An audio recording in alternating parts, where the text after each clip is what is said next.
Søren Kierkegaard nació en Copenhague en 1813. Teólogo protestante y filósofo, afirmó el valor del individuo, la paradoja y la existencia concreta. Su obra es un profundo llamado al compromiso con las propias decisiones que cada hombre debe tomar en su vida, entendiendo que esas elecciones le definen. Por eso es también una protesta contra la comodidad burguesa y a favor de la libertad individual. ¿Acaso una protesta exagerada, pero oportuna y honesta?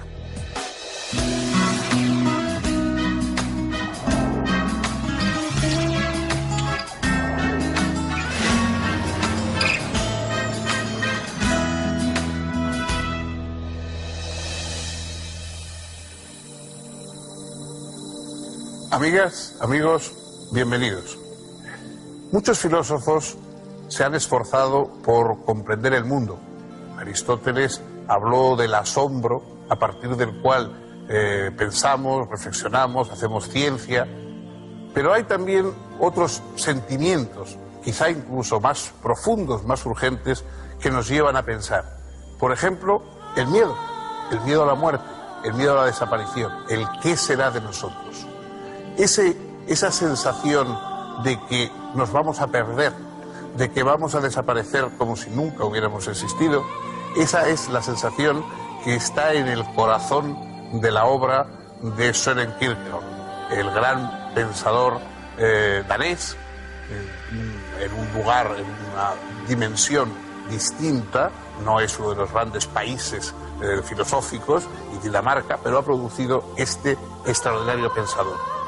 Søren Kierkegaard es un individuo que sufre, que se angustia, que teme y que por lo tanto se pregunta qué va a ser de él. Naturalmente, la respuesta a este tipo de preguntas, la respuesta tradicional, ha sido la religión, mucho más que la filosofía. La religión es la que produce salvación, promete salvación, mientras que la filosofía se contenta con comprensión, conocimiento.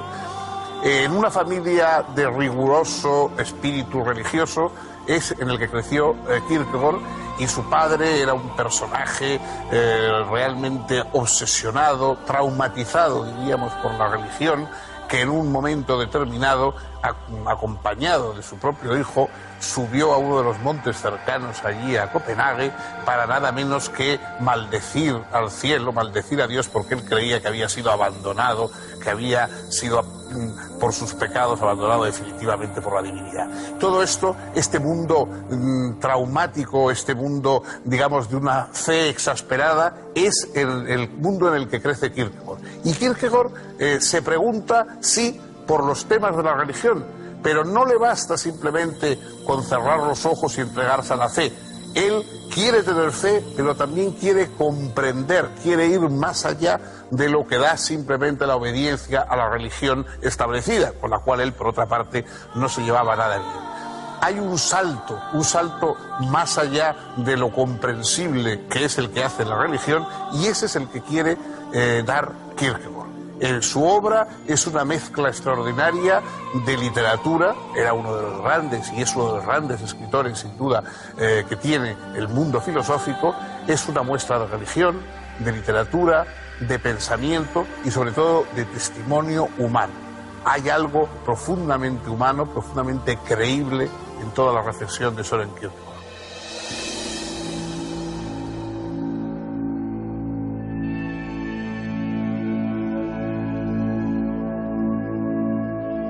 El padre de Søren Kierkegaard nació en Jutlandia, al norte de Dinamarca. Trabajó desde chico y a los 14 años fue a Copenhague, donde se dedicó al comercio textil con mucho éxito. Pronto se transformó en una persona de fortuna. Su primera mujer no le dio hijos y falleció tempranamente. Entonces él contrajo matrimonio con la criada que trabajaba en su casa y a la que estaba unido por un lejano parentesco. Su segunda esposa estaba ya embarazada al momento del casamiento y con los años le fue dando varios hijos. El séptimo fue Søren. Sin embargo, 5 de ellos murieron jóvenes, lo que fue vivido por la familia como una maldición, castigo por la inicial vida en pecado de la pareja. El propio Søren Kierkegaard creía que iba a morir en la juventud. Gracias a la prosperidad familiar, por otra parte, Soren careció de problemas económicos o financieros, pero la relación con su familia en general y con su padre en particular fue extremadamente difícil. En 1830, Kierkegaard fue enviado por su padre a estudiar la carrera teológica, pero prefirió dedicarse a la literatura y a la filosofía, entregándose a una vida mundana y algo licenciosa. Fue pronto conocido por su espíritu crítico y satírico, así como por su habilidad dialéctica, que lo hacía brillar en fiestas y salones. Esto condujo, obviamente, a enfrentamientos cada vez mayores con su padre, que lo veía gastando el tiempo en teatros y cafés. Finalmente, cortaron relaciones. Su padre le otorgó una pensión y las llaves de un departamento y dejaron de tratarse. No obstante, pocos años después, en 1838, el anciano enfermó gravemente y antes de morir se reconcilió con su hijo. Luego del fallecimiento de su padre, Soren retomó las prácticas religiosas que había abandonado y reinició sus estudios con gran entusiasmo. En 1840 se licenció en teología y en 1841 en filosofía.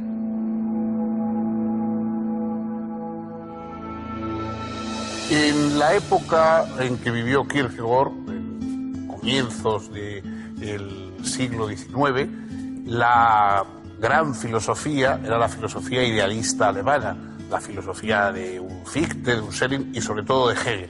Una filosofía centrada en los grandes temas, el espíritu, el ser, esos universales, extraordinarios conceptos omniabarcadores que constituían una visión magna de la comprensión del mundo. Kierkegaard parte de un punto muy distinto, él mismo, la individualidad. Para Kierkegaard lo que importa es el individuo que él mismo era. Era una persona que tenía una serie de taras físicas, era jorobado, era un hombre que tuvo muchos problemas de acercamiento al sexo femenino, se enamora de una joven, Regina Olsen, a la cual después de haber seducido, digamos, verbalmente, no se atreve a dar el paso carnal sucesivo por miedo a la impotencia, por miedo a esa especie de preocupación permanente por su propia limitación, por su propia escasez, digamos, de lo que significa el ser individual. Kierkegaard lo que quiere es hablar desde su sufrimiento y desde su dolor. No le preocupa o no pone por delante una reflexión sobre el universo, sino un testimonio de vida. Ese testimonio es la de lo que podemos aplicar también cualquiera de nosotros, porque todos nosotros partimos de nuestra propia experiencia. Él analiza la vida del hombre y dice que los seres humanos pasamos por una serie de etapas en nuestro desarrollo y a veces unos quedan en una etapa o en otra. Hay una etapa ética, es decir, cuando vivimos preocupados por el deber, por las obligaciones, etcétera. Hay una etapa estética en la cual estamos, o algunos están especialmente preocupados por el tema de la belleza, por el tema de la representación de lo hermoso, por el tema de lo sublime, etcétera. Y hay una etapa religiosa, que es la de quienes lo que buscan es esa salvación, ese rescate frente a la muerte, frente a la perdición, frente al olvido. En esas etapas, oscilando, porque él era un espíritu muy refinado, muy estético, oscilando entre la ética que le atormentaba, la estética que le tentaba y la religión que le prometía salvación, se mueve la figura de ese gran escritor que fue Soren Kierkegaard, que publicó sus diversas obras con seudónimos diferentes, es decir, se fue inventando personalidades distintas desde las que hablar o éticamente, o estéticamente, o religiosamente. Esta es la compleja obra, la compleja figura de Kierkegaard.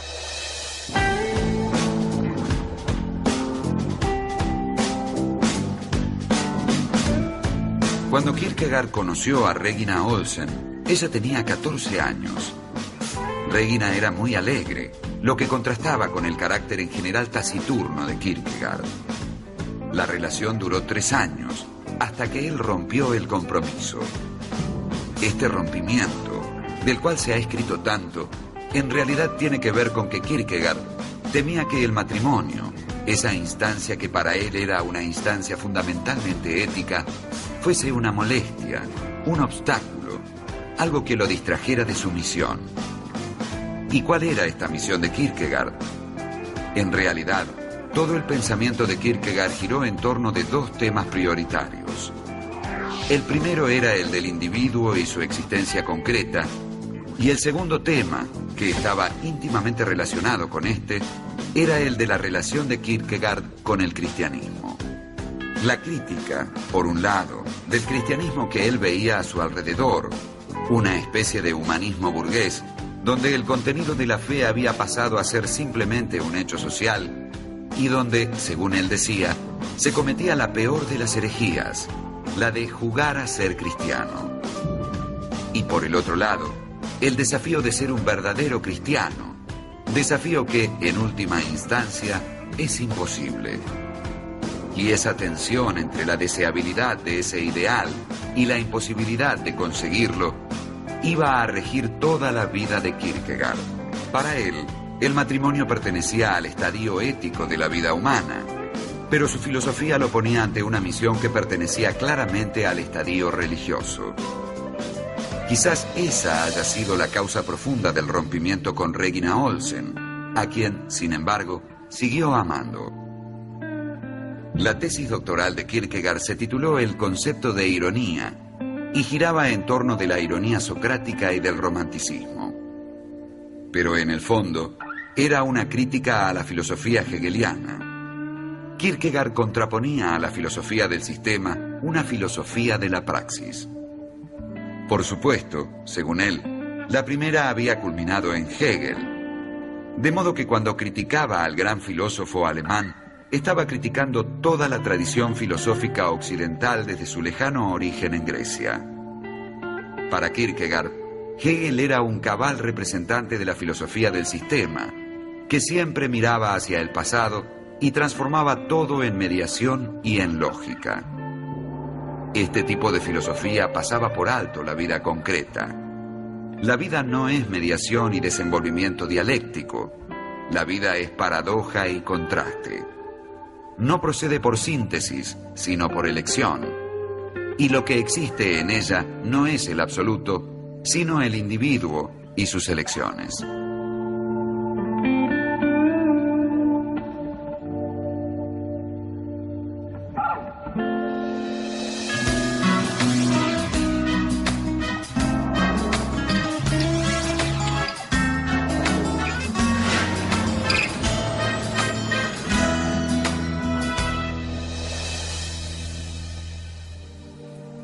El ser humano actúa, es decir, no está programado por la naturaleza para cumplir determinadas funciones, sino que tiene que elegir, tiene que optar. Eso es lo que llamamos libertad.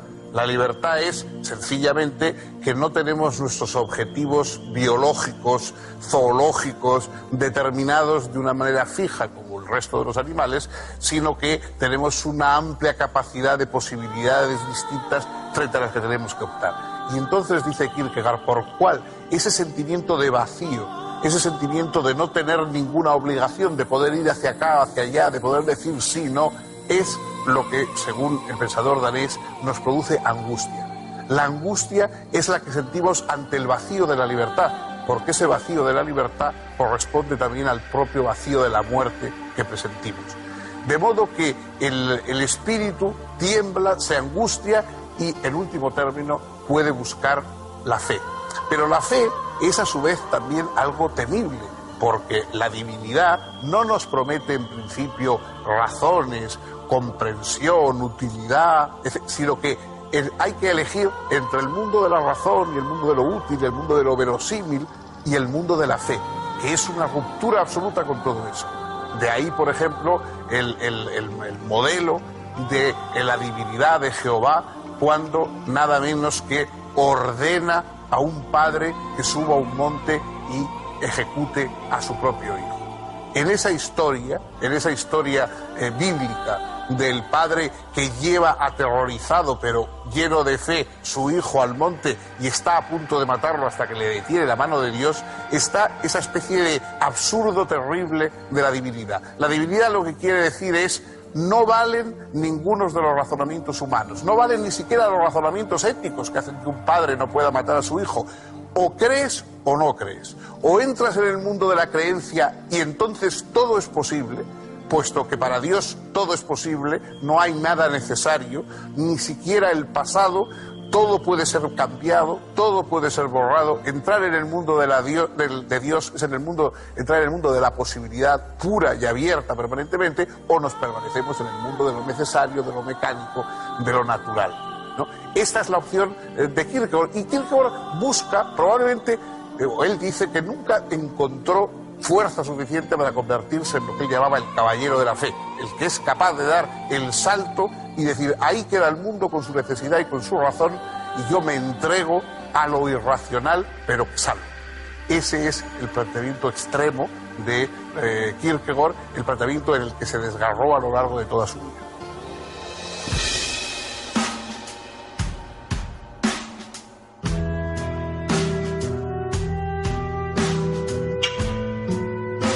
A partir de 1843, Kierkegaard se dedicó casi exclusivamente a escribir. Su producción fue asombrosa por la cantidad de libros realizados en muy poco tiempo. Además, también llama la atención por una característica inusual. Kierkegaard escribió, además de un diario personal que comenzó en 1831 y continuó hasta 1855, y que ocuparía unos 20 volúmenes de unas 300 páginas cada uno, una gran cantidad de sermones y discursos edificantes, que publicó con su nombre y apellido, pero también alrededor de una docena de títulos que aparecieron con diversos seudónimos. Y este juego de máscaras es un recurso muy interesante, porque lo que hace ahí Kierkegaard es tomar experimentalmente, como él dice, un autor que, de alguna manera, represente un punto de vista para mostrar sus limitaciones.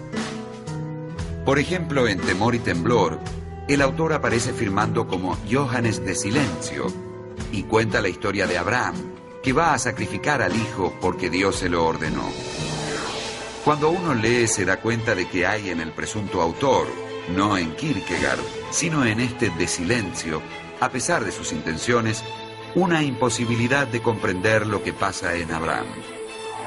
Porque de Silencio se ubica en el punto de vista ético, y desde el punto de vista ético trata de abarcar aquello que está más allá de él. Pero para el hombre ético, lo que hace el hombre religioso es mera locura.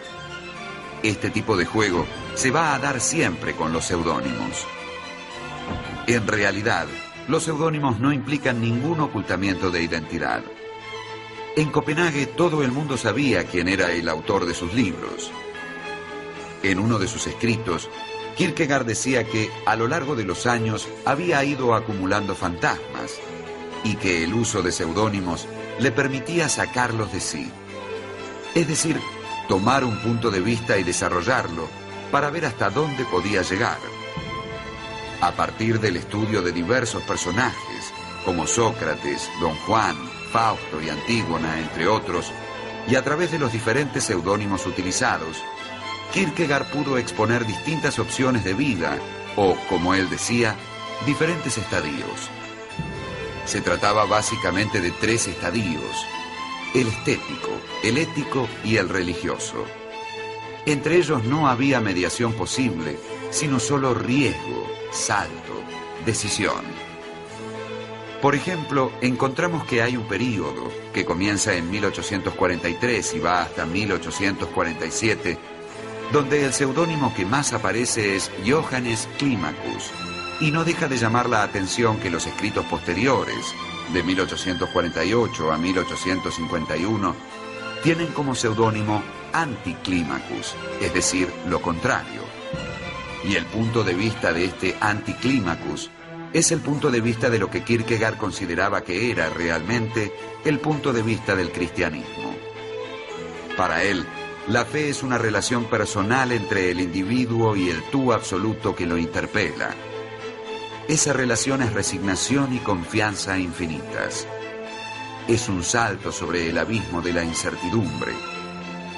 Esta interpretación kierkegaardiana de la fe puso en primer plano al individuo concreto, es decir, singular y sufriente, capaz de asumir su subjetividad como su única verdad y su relación con Dios como un salto sobre el abismo de la nada. El individuo está siempre expuesto a la nada, y esa exposición es la angustia misma que revela su libertad, su responsabilidad y el riesgo ineludible de elegirse a sí mismo a cada paso. Esta concepción del cristianismo, desarrollada por Kierkegaard, chocaba con el cristianismo burgués que alentaba la iglesia danesa. Este conflicto llegó a su punto máximo cuando, a la muerte del obispo Muntzen, se habló de su vida como de un testimonio de la fe. Kierkegaard contestó que la vida de un cristiano, para llegar a ser un testimonio de la fe, tenía que estar expuesta al dolor, al sufrimiento y a la persecución, lo que no había sido el caso del buen obispo. Esto generó respuestas y, nuevamente, artículos de parte suya, una veintena de artículos que llegaron prácticamente hasta el momento de su muerte. Un día de octubre de 1855, Kierkegaard se desmayó en el medio de la calle, víctima de un derrame cerebral. Es internado y pasa un último mes de profunda comunión con Dios y muere con una gran paz el 11 de noviembre de 1855 a los 42 años.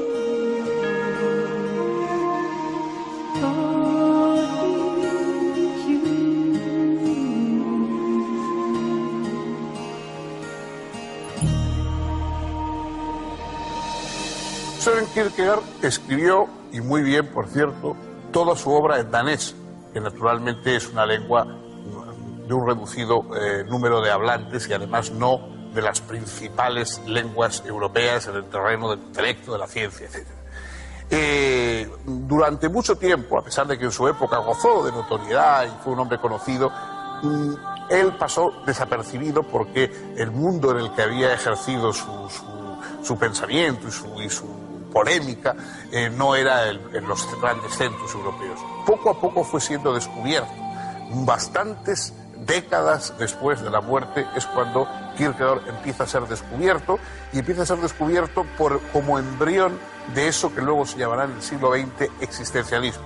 La filosofía existencialista, basada en la existencia del ser humano, en su angustia, en su perplejidad, esa filosofía tiene un precedente importante en Kierkegaard. Muchos autores a comienzos en el cambio del siglo XIX al siglo XX redescubren la obra de Kierkegaard. En nuestra lengua está la figura de Miguel de Unamuno, que es uno de los lectores, de los primeros lectores de Kierkegaard. Y por supuesto, después está su influencia en los filósofos franceses y también en el propio Heidegger y en el existencialismo alemán. La figura de Kierkegaard es una figura más reconocida en el siglo XX que en el propio siglo XIX, en la que él es cuando él escribió. Hoy, por supuesto, su lenguaje sigue resultándonos extraordinariamente atractivo. Sus obras son obras literarias. Da igual que vayamos a compartir su punto de vista. Sus obras son unas obras de una extraordinaria, de una fuerza literaria y, sobre todo, de una emoción vivida. Porque las obras de Kierkegaard son emocionantes. Es decir, hay alguien que está debatiéndose con problemas terribles. Hay alguien que está ofreciendo un camino extraño, absurdo y sin embargo a veces tentador, que es el de ese Dios que no se pliega a nada, ni a la razón, ni a la necesidad, y que promete, déjalo todo y cree esto y así te salvarás. Bueno, esa figura puede no ser, digamos, hoy naturalmente la posición más habitual. Incluso la Iglesia Católica y los creyentes pretenden más o menos ser racionales y ofrecer, digamos, un planteamiento racional que no tiene nada que ver con el Dios en el que piensa Kierkegaard. Pero su obra como expresión subjetiva del pensar, ese tipo de ensayo que no es un ensayo académico, que no es un ensayo que puede enseñarse en una clase, sino que es un grito que sale de una persona que sufre, eso sigue siendo hoy vigente y sigue siendo una lectura que puede emocionarnos y que puede interesarnos a cualquiera de los lectores actuales. Pues bien, aquí hoy dejamos estas reflexiones, este contar la historia de los grandes filósofos. El próximo día, si vuelven ustedes a estar con nosotros, vamos a tratar otra figura, otro pensador, otro enfoque en el misterio, en la complejidad del mundo.